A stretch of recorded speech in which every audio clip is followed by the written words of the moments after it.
Hi everyone, we're frequently asked for tax advice on restructuring, so I thought I'd just talk about that briefly today.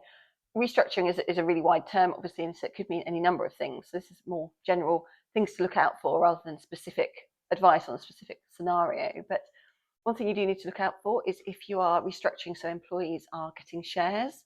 There are rules that state that if people get shares because of their employment and they don't pay the full value for them, they are taxed on any discount received. So firstly, really important to be aware of that and manage it if you are giving shares to employees. If you are giving shares away, perhaps you're a founder who wants to share some shares with employees. If you give shares away, even if you don't get any money for them, you can end up with a capital gains tax liability on that disposal. So again, something to be aware of.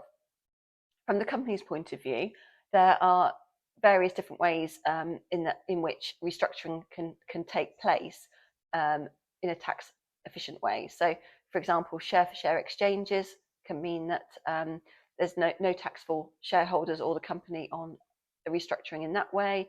If companies are moving assets around, including shares in other companies, that might be a share exchange, or it might be a no gain, no loss transfer between the companies, or it might be a disposal of shares to which the substantial shareholding exemption applies. So there are lots of different ways in which we can manage the tax on companies when they are transferring shares in other companies around the group.